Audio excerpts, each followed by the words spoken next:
Something I've been wanting to improve around our property is the amount of effort and difficulty, I want to reduce the difficulty, of getting the water that we get from a municipal supply into our gravity-fed water system. About a year ago, we upgraded our pump to a shallow well pump, and this has been fantastic for us. It has plenty of push to get the water to the top of the hill. We have about 70 feet of vertical drop, which equates to somewhere around 32 pounds of pressure.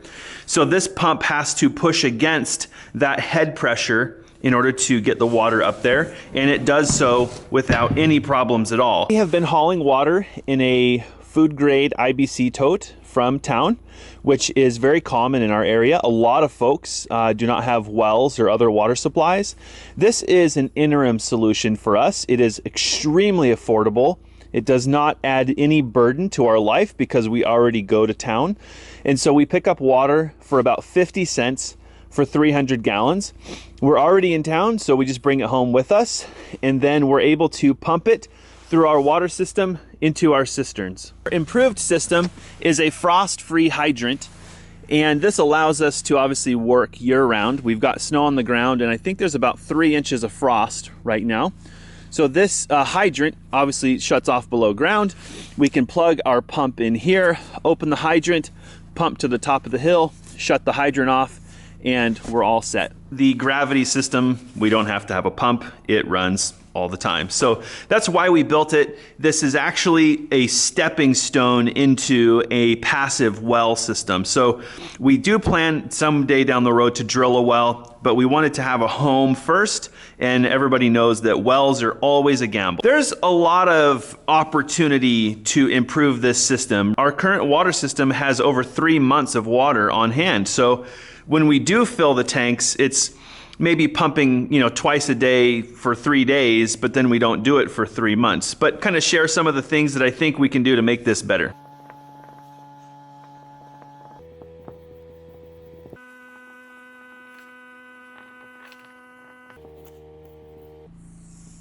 Right now, the pump is big, it's heavy, it's out of balance, and it's awkward. So getting it out to use is really cumbersome, and there's really is like a high risk that it could be dropped and damaged or something like that. This is more just about ergonomics than it is about damage. So the way it is now, we use our generator most of the time. You have to turn the generator on and then run a cord and then plug the pump in. But the problem is the water in this line coming down from the cisterns, as soon as you shut this valve off, there's actually still water in this line all the way up. So if you turn this valve on, guess what? It becomes a hydrant, and that water wants to go backwards through the pump and into the tank. So one of the challenges that I want to solve is making the pump operation a little bit easier by adding a switch and a timer. And I want to be able to either just turn the pump on so that you can flip it on and it just pumps. And I also want to add a timer because ironically, it takes about the same amount of time every single time to empty this tank.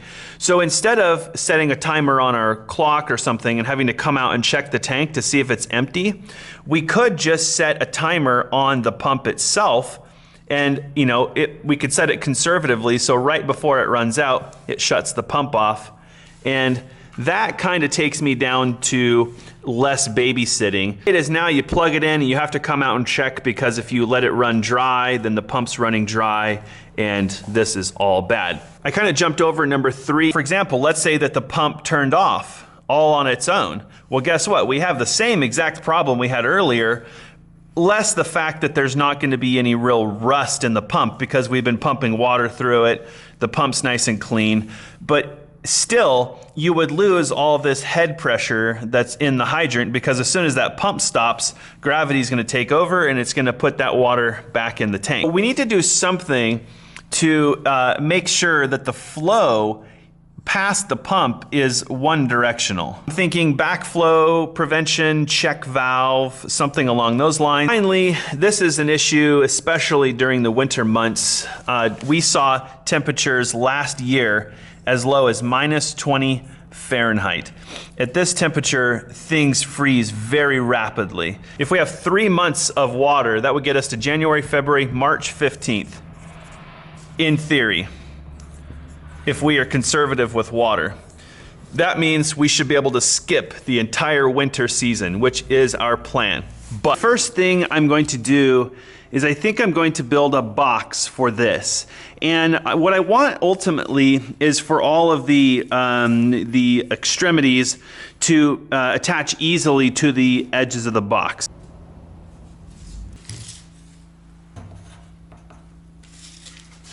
Alyssa decided to come out and join me in the sun and get some outside vitamin D. I've literally been editing video for months. Yeah, we needed to get her out of the cave. How the time has gone by. It's looking really good, love. Oh, it is. I bet that's really satisfying. It is satisfying. Kind of excited I'm getting to use my grandpa's square.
You guys ever make dados with a circular saw?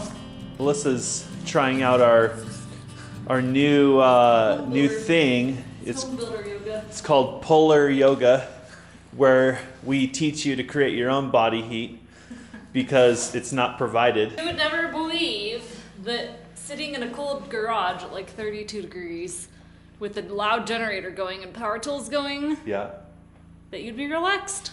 Somehow there's a small bit of therapy there. Hot tub deck was kind of for this partially, but like in all honesty, it's either too hot, too wet, too cold, too dark. Like there's a million reasons. Or you could just argue that I don't want to stretch that bad. That's probably true. I don't know why you wouldn't want to do yoga in the snow. Because I always find a way to eat ice cream against all odds. True. Let's see here. So here's our bottom board. I would call this wood butchering, not woodworking. So all I'm wanting to do is fit a piece of 3/4 ply in there. That's looking pretty good.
Well, the box is coming along nicely.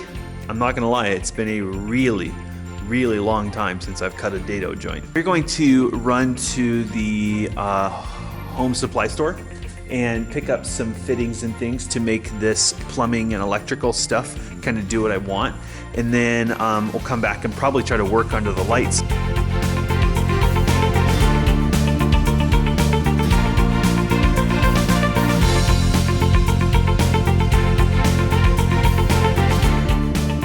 What are you doing? Are you coming up here? Coming up here? What are you doing? Oh, a moth.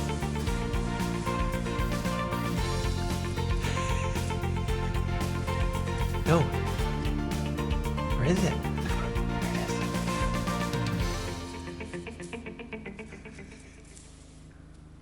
Oh, what's that? I was able to find a spring wound timer. Where the plumbing comes out of our caddy, we're going to use a couple of bulkheads to make that transition. These are nice and rigid. We actually used a similar product to this on our cisterns, and it allows you to put a watertight connection through something. I can already tell right now I'm probably gonna have to get a few more parts to make this work. I had a brain fart and I didn't get enough stuff. So I want to get as far as I can on this tonight, and we'll see what's left that needs to be purchased. What I want to do is lay out the pump here and kind of figure out where maybe we want the electrical box, and maybe where we want the plumbing fittings, and maybe where we want the handles.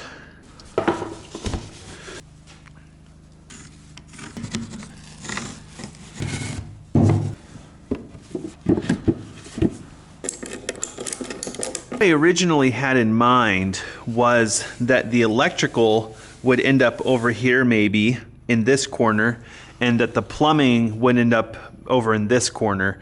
I didn't really want them near each other just in case you get, you know, a gusher or something like that. Because the pump is getting offset so far to this one side, I'm tempted to actually kind of rethink that and put the electrical maybe back here and the plumbing over here, and that would kind of leave this side empty, and that way when you're carrying the pump, you wouldn't have anything rubbing against you. This would be the side away from you.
Oh yeah, that's much better. Wow, I'm really excited about this. Actually, it would probably go the other way. So you pick it up this way, and the electrical and plumbing fitting would be on the other side. And that's way more comfortable to carry. It'd be kind of cool to design this so that you could leave the hose attached to the output and simply slide this hose into a little keep right on the side. Ooh, Alyssa told me the hot tub is ready to go. Looks incredible. You know what's really cool about this? Huh.